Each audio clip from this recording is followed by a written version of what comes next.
Here on set, we've got 11 days to go, in case you've been counting. What are our favourite presidential candidates up to today, then, Elena? Well, they've been banned virtually from telly because of the tough broadcasting rules that France implements, which means that for the next 2 weeks, all TV channels have to give all 10 candidates exactly equal amounts of airtime, which means for the main candidates, they just can't do those big, long TV interviews they'd like to, so they're all over the front pages instead, going back to standard ink and paper manners of promoting yourself. So here's François Hollande on the front page of Le Parisien.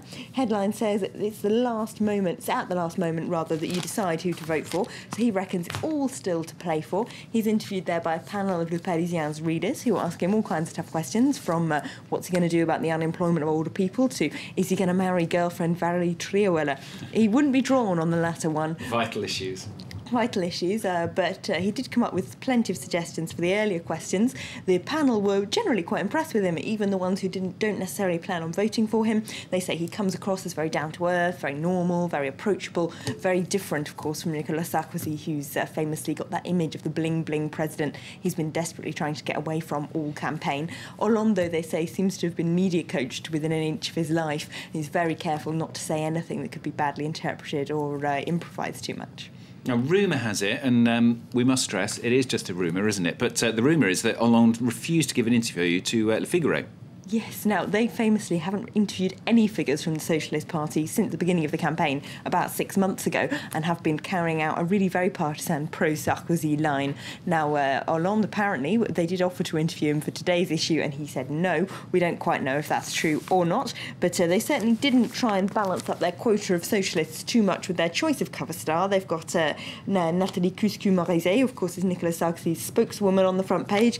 She tells them Hollande is in denial about the crisis and the economic reality of France. Now, one man who, of course, has had a lot to say about the crisis and the economic reality of France, who, in fact, has been the only candidate really to make it the heart of his campaign, is centrist François Bayrou.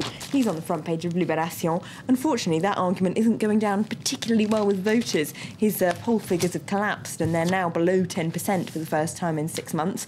Now, Libération says, essentially, it's not really what voters want to hear. France has a huge amount of debt. We've got to pay it back.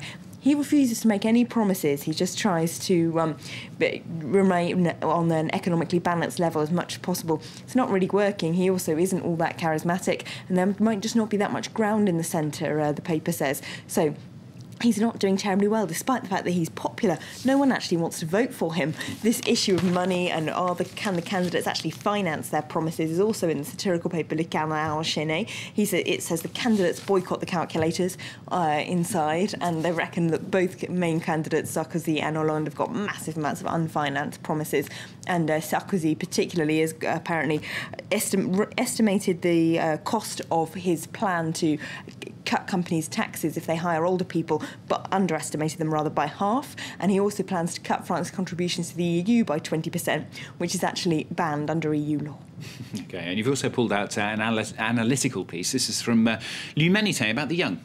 Yes, they think young people make their own laws. That's their front page there. They've got someone probably a bit too young to vote, I think, in one of those revolutionary bonnets on the front page. Now, young people have, of course, become quite a major subject of just the last few weeks, when all the candidates have started to worry that they just won't vote. And, of course, very low turnout, especially among the young, isn't going to make any of them look good. Of course, le communist paper L'Humanité reckons that Jean-Luc Mélenchon, the communist-backed candidate, has got the best possible policies for the young. But all the candidates have been trying to them recently. And remember, just yesterday, Le Monde had a poll saying that Marine Le Pen was top among that age group. So they're not exactly voting in the same way as their elder peers. Very true. Well, all the analysis, of course, of the French election campaign from the French newspapers every day here on France 24 with Elena. Coming up then, it is a year to the day